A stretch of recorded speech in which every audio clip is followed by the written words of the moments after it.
Hello there, Mad Mike here, and welcome back to the channel. And today we're going to do another movie spotlight. I know that it's kind of close proximity to when I did my last one, um, but it was a specific day today that I wanted to do one for, and that is Charles Bronson's what would have been his 100th birthday. And Charles Bronson is one of my favorite actors. He's been in a lot of films that I really, really enjoy, but I'm going to talk about the one that I most enjoy. And I know a lot of people have probably seen this film, and it's kind of not necessarily in the vein for a movie spotlight, but I really don't care.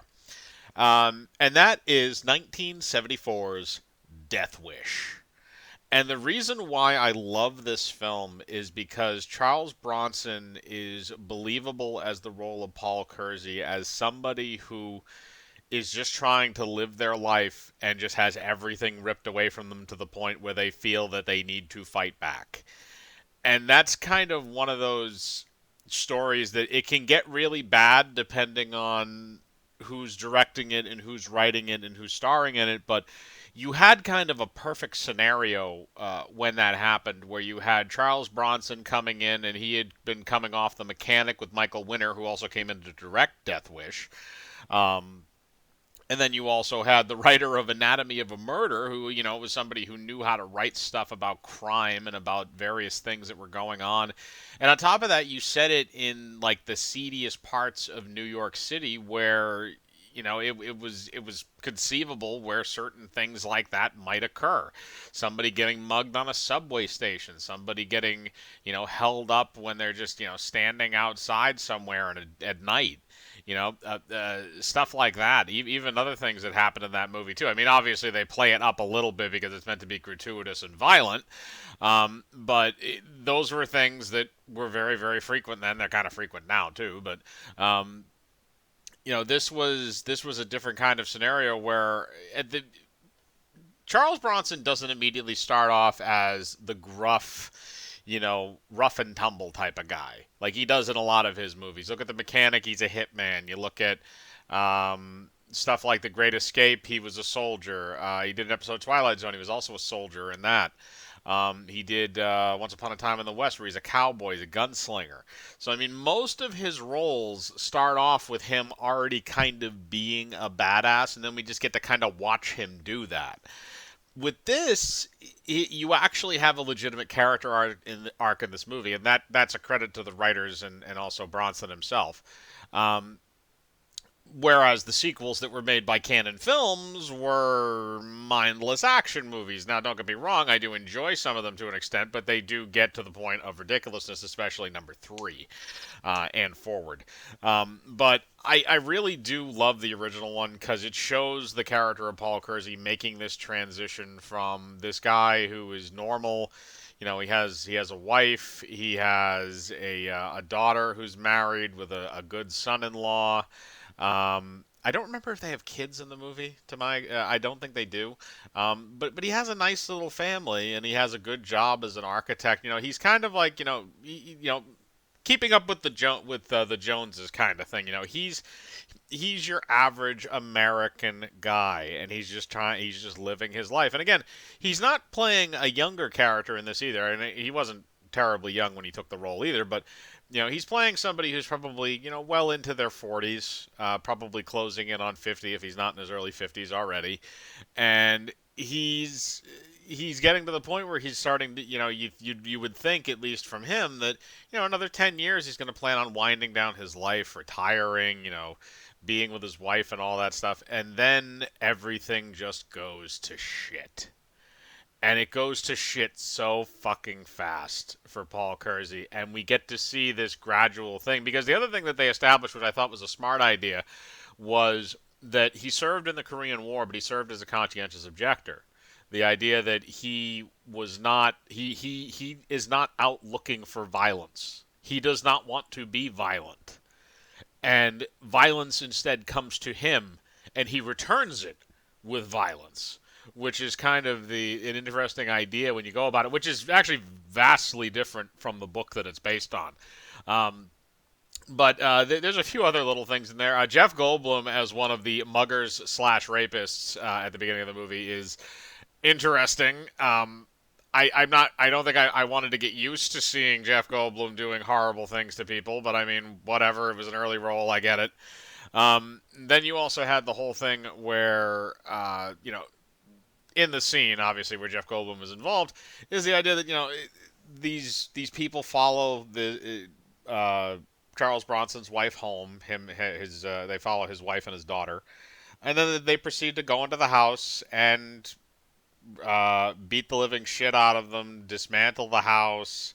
There is rape involved, and a whole bunch, and just do horrible things to them. And the thing is that it was one of those movies where a lot of the times they would do stuff like that, and it would be implied in films. They just show you the brutality of it because they want you to, at least in terms of the movie, the audience, they want you to cheer for Bronson when he starts fucking bumping these people off. And you do. Don't get me wrong, you do.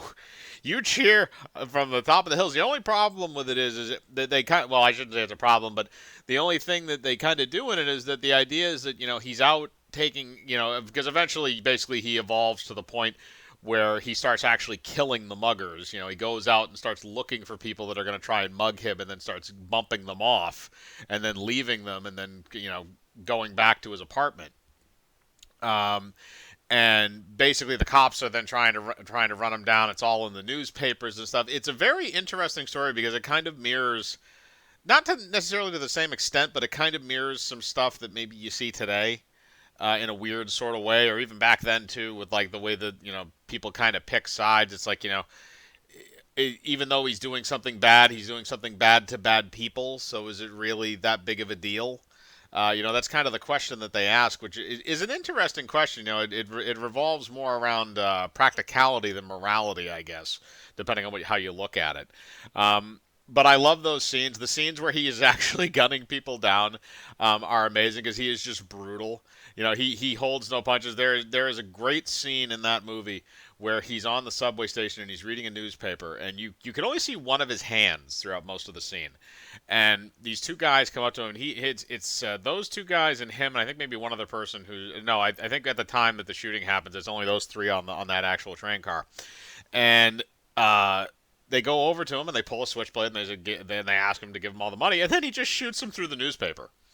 And it's so great because he just like immediately like you just see gunshots go through the newspaper and just one of the guys just goes down. He finishes him off on the ground.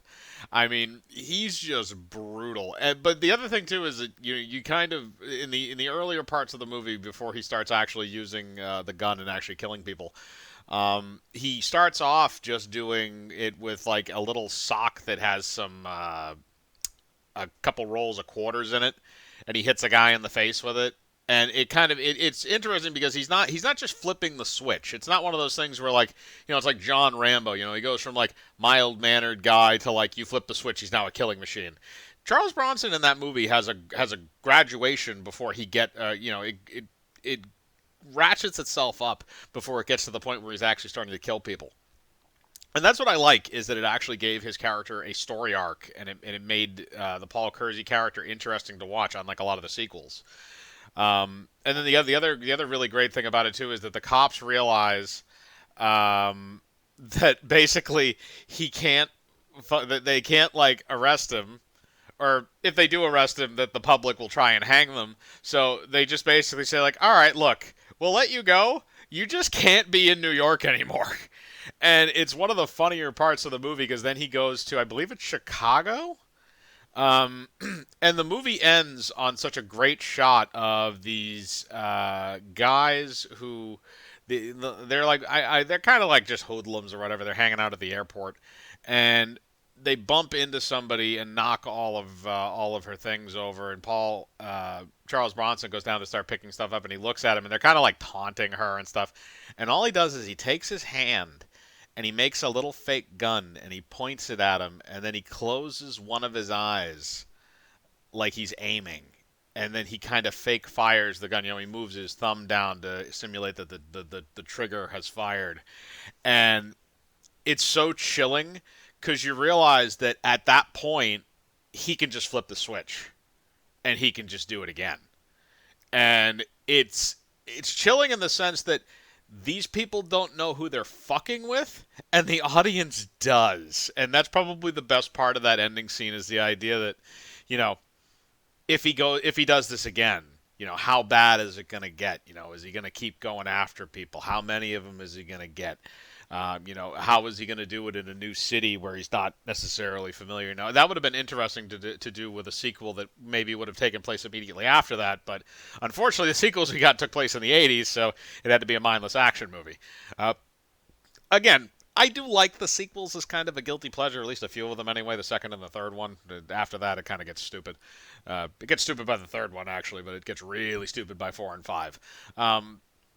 But the first one will always be up on a pedestal for me because it's a movie that is very unapologetic and very neutral about its own subject matter in an extent, or to an extent, where yeah, it's they kind of allude to in the movie like at different points when there's a scene where actually Charles Bronson is going through this like little party that I guess his coworkers and stuff are having. I forget if it's supposed to be around Christmas time, and he's just sort of walking through and listening to conversation, and all the conversation is about the vigilante, the vigilante, the vigilante, who is him.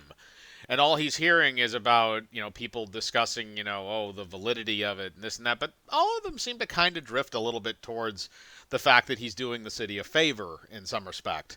And he's causing people to fight back basically against the crime that has kind of taken over the city because the police aren't really doing anything.